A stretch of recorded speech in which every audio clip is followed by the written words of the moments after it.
So this is the Resilient Preteen. My name is Dr. Carla Couturier, and I wanted to definitely start this presentation by thanking Elizabeth for setting everything up. She was really awesome in just getting everything organized, communicating with me. And I hope you find some value in the presentation. You're able to get some takeaways. And I'm really just happy to support the community. And before I actually really get started, does everything look good on your end? Like, can you see my presentation? You can hear me well. If everything's good, if somebody could just give me a thumbs up in the chat, that would be awesome. I want to make sure I give you the best experience available. So is everything looking good for everybody? Or you can unmute if you want to just unmute. All right. Thank you, Carlos. Awesome. So again, starting off, I just wanted to thank you all for showing up today. A lot of people signed up, and this is really you putting your family first. And you could have been doing a lot of other things, but you're here with me. So I greatly appreciate you. It's tough being a parent today. And, I think you're the type of parent that's here to build that stronger relationship with your teen, to support your teen and whatever they might need. And, this is so important. And so why is this so important? So I was reading a study the other day, and 75% of the time that we spend with our kids in their lifetime is by age 12. So you're from birth to age 12 is when you're going to spend the majority of time with your kids. And then as they move on to high school, that's going to get less and less. And if you think about it, you might see them for 1 or 2 hours a day. And in that time, we want to make sure that, that we're the most engaged with them. We're at our most optimum state, that we're calm, rested, powerful, and really, in communication with our teens. So it's so important that you're doing this work for yourself and for your family. So I want to applaud you for being here. So what does emotional resiliency mean to you in the context of your child's development? And I'm happy to, if you want to unmute and you want to share, if you want to drop something in the chat to respond to this question. But really, why is this so important to you, and what does it mean to you and your family and your child's development? So I'll give you a moment if anybody would like to share. I know this is the first time we're meeting. But if you want to pop something in the chat, if you have that availability, go right ahead, take a moment and share, the importance of that in your family.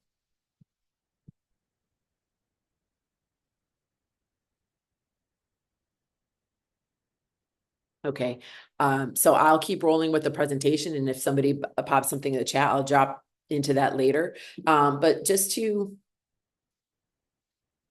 before we get into everything, I just wanted to explain to you who I am. So I'm Dr. Carla Couturier. I'm an elite mindset coach. I've been working with families for 20 years. I've helped over 10,000 teens and their families.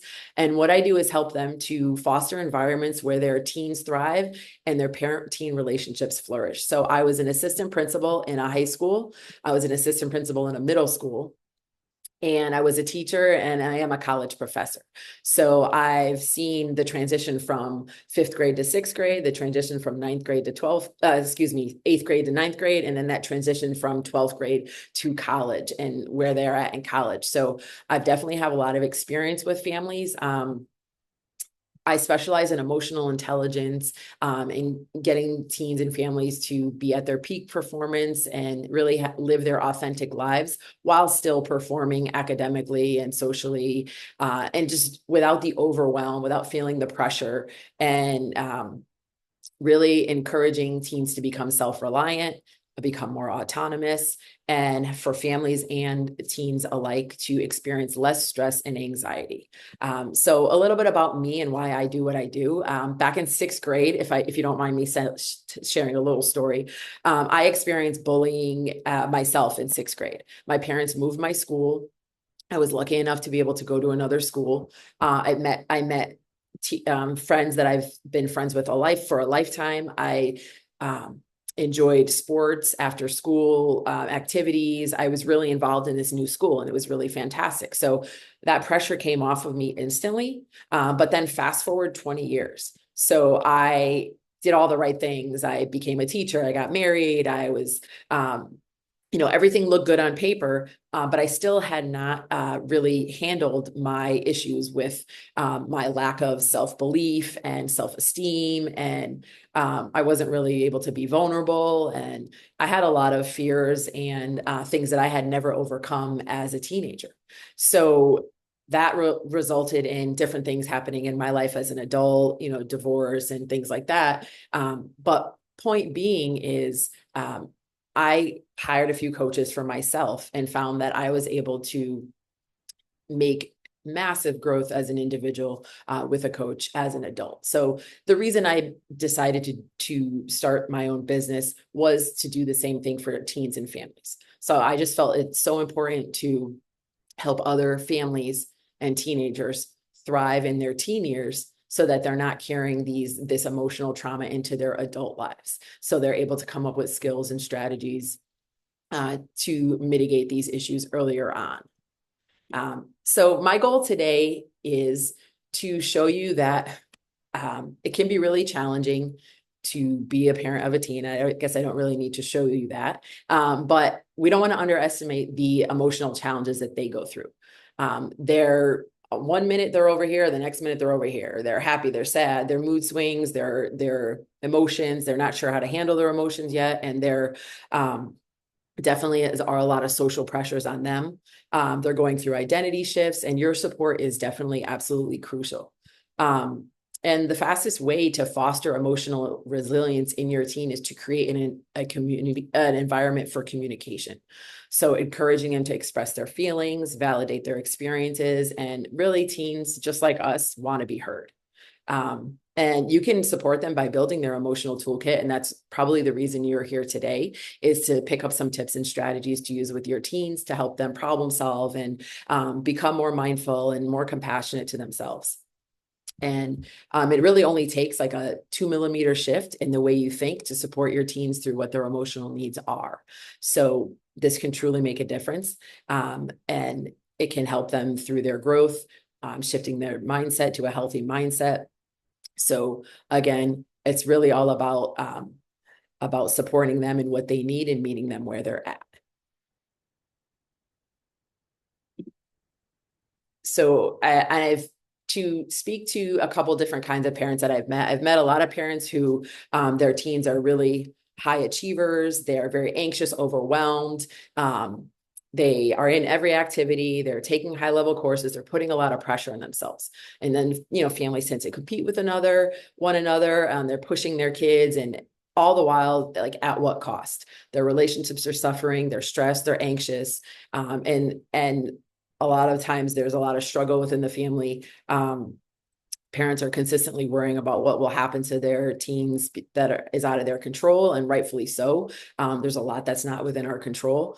And other parents are noticing that their teens might have been, strong in middle school, but as they get into high school, they're kind of skating by. They think they don't care.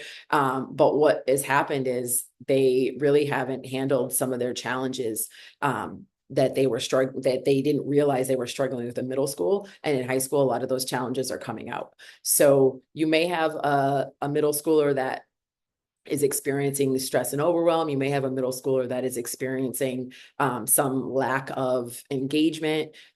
So it's normal. It's normal. And a lot of parents, rightfully so, become frustrated with either their teens are not striving to their full potential, or they don't feel that they're striving to their full potential. There's also that struggle between the amount of independence. How much independence do you give to your teen at all the stages throughout the teen years? So that's definitely a struggle as well. And many parents also fall into the trap of not prioritizing themselves and their self-care over the self-care of others. And they end up becoming super involved, which is great on one hand, but then need to kind of sometimes step back and support their teens from the sidelines. So, we kind of worry, we want to, find a balance between how much independence to give our teens, how much to become involved in every situation, and how much, on how to step back and not be filled with a lot of worries. So we can dive into some of the secrets that I've discovered over time. And this first secret is the best way to cultivate a powerful relationship with your teen has little or nothing to do with their thoughts, their beliefs, and their behaviors. It's really starts with yours. So, I was working with a mom who was working with me and her daughter, and she was really concerned because her teen really wanted to be in the theater program, and she did not want her to be taking the theater class, be in the program, nothing like that. She just thought it was a waste of time. So what we had to kind of work on was, this is what your daughter feels that is her potential purpose. She feels connected to this. She wants to try this. And it was kind of a mindset shift on mom's part to kind of support, instead of directing everything that her daughter was doing, to support her from the sidelines. So we want to encourage independence in our teens. We don't want to let them just do anything, but we also want to make sure that they have that engagement and that purpose, and they're feeling that they have some sense of choice. So there's certain things that they have no choice in, fair enough. But other things, it's through trial and error. So, if they're in 7th grade, we want them to try something and maybe not like it in 7th grade, then wait until they're in their 20s and they're they don't have as much flexibility. So it's really about effort over outcome. So as a parent, it's very easy to get into the trap of, what the end result is, but what if their effort is all they can give on that day? I was working with another mom. She's watching the soccer game. Her daughter's letting goals in. She's getting all frustrated. She's yelling, she's screaming. And ultimately, like, what if her daughter was just having a bad day? So we want to have that compassion for our teens. We want to push them and we want them to achieve, and also find the balance between having that compassion too. So sometimes we just need to meet them where they're at. And a lot of times it's us cultivating that sense of purpose. So sometimes they don't feel they have that vision that's bigger than themselves. They don't have that long-term goal, and they get like caught in the minutia of the drama and the day-to-day and all the things that are happening with their teens and social media. And we want to make sure we, kind of pull them away from that. And remember, is this decision that you're making, is it going to lead you towards your goals? Is it going to lead you in the other direction and not towards your goals?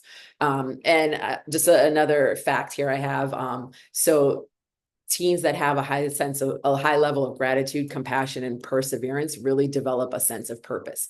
And for high school freshmen, they've polled only 17% of freshmen felt they knew their purpose, 23% of seniors, and 40% of college students. So what we're seeing right now is a lot of teens that just are achieving to achieve and don't know their true purpose. And we want to dig down and support them in figuring that out for themselves with our support.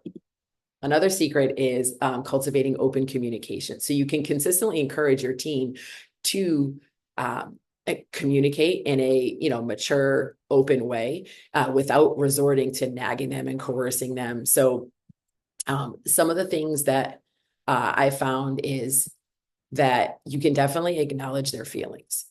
So a lot of times we want to go right to fixing the problem, which is just like a knee-jerk reaction. But sometimes they just want us to say, like, yeah, that really sucks, or that sounds like a rough day, and hold space for them and have them feel heard. They don't want to necessarily be judged.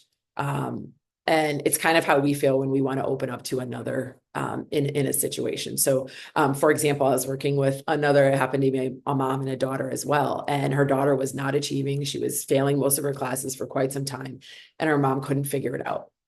And we sat down together, and I give a mom a lot of credit because she was like very open, very vulnerable with her daughter, and created that space where her daughter finally felt comfortable sharing. And she shared that something had happened in the past, the year before or 2 years before, and she came home with a certain grade, and her mom criticized her, and she got upset, she got frustrated.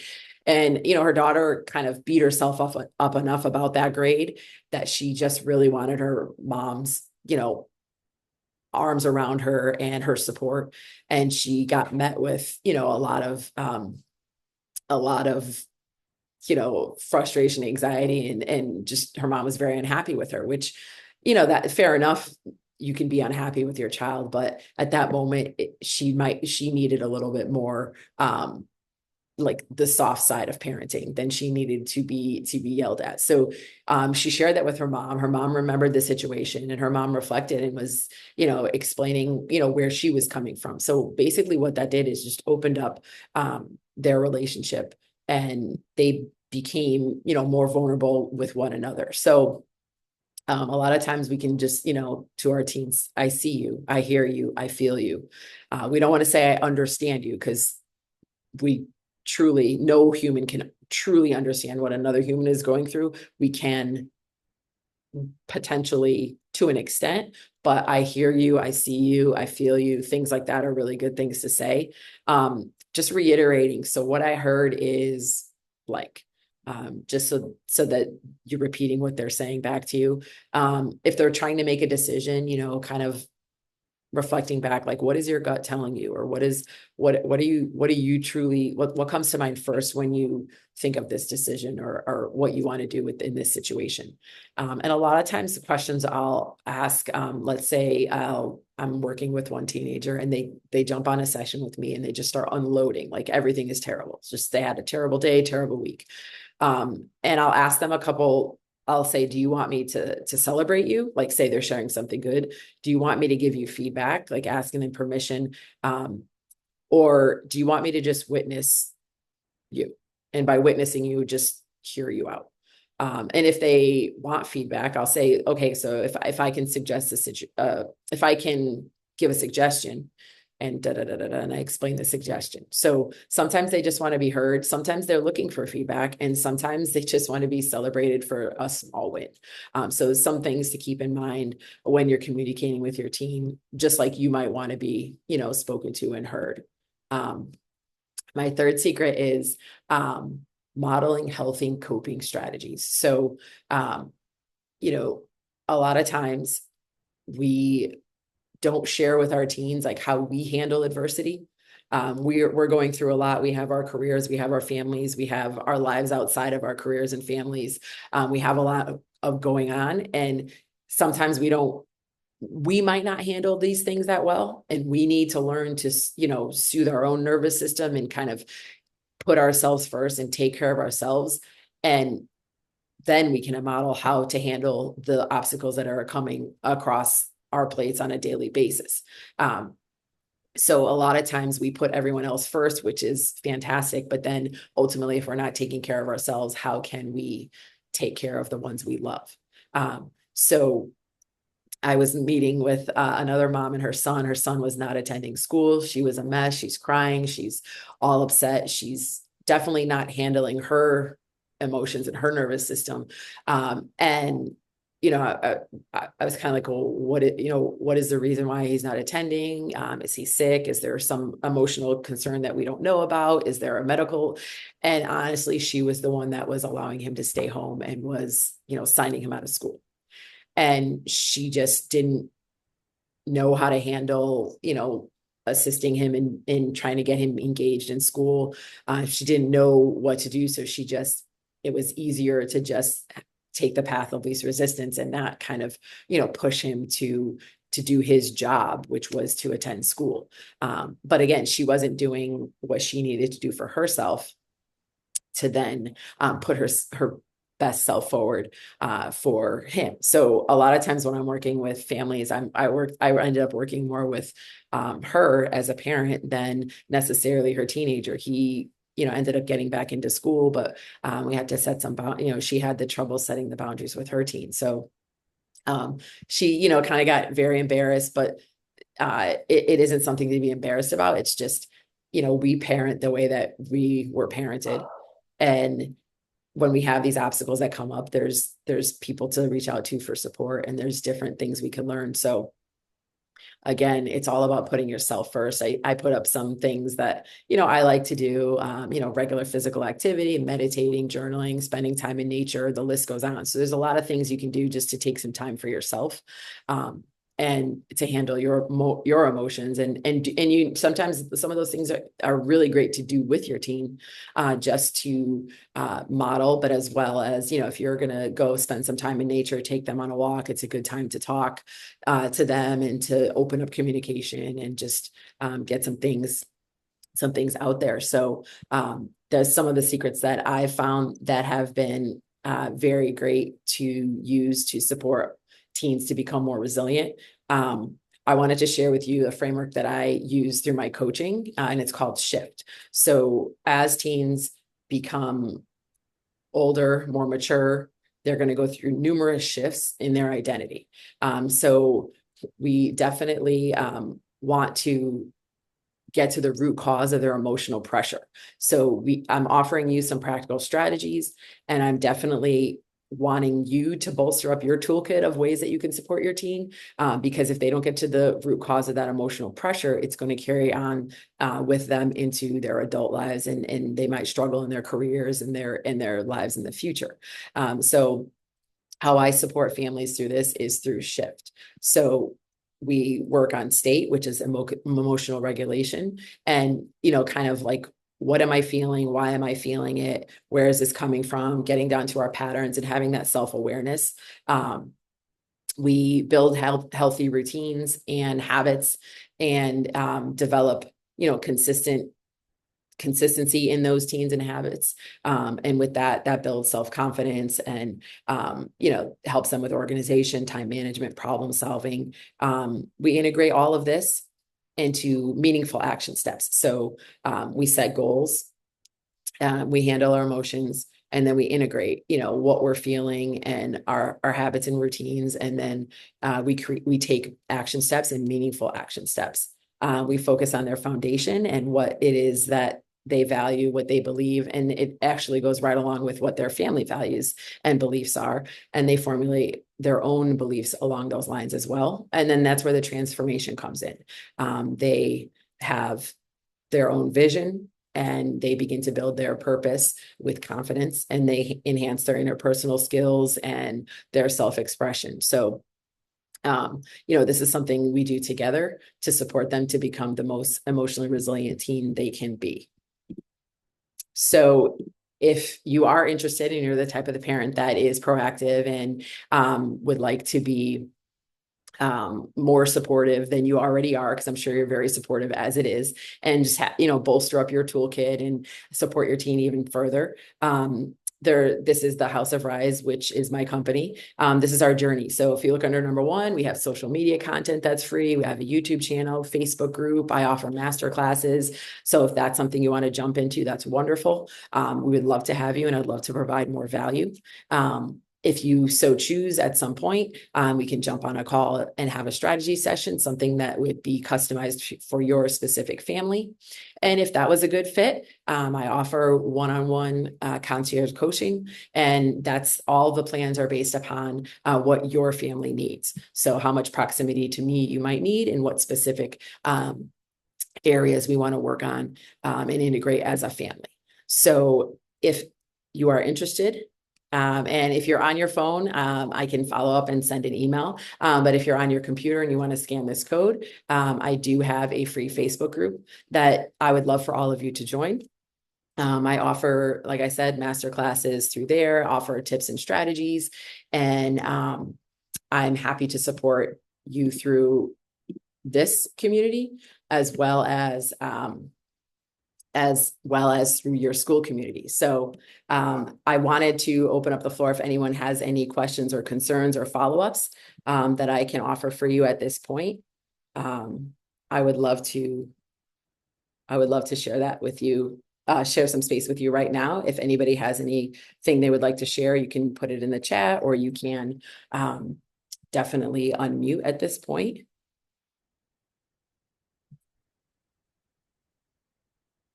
I'll give you guys a few minutes to do that.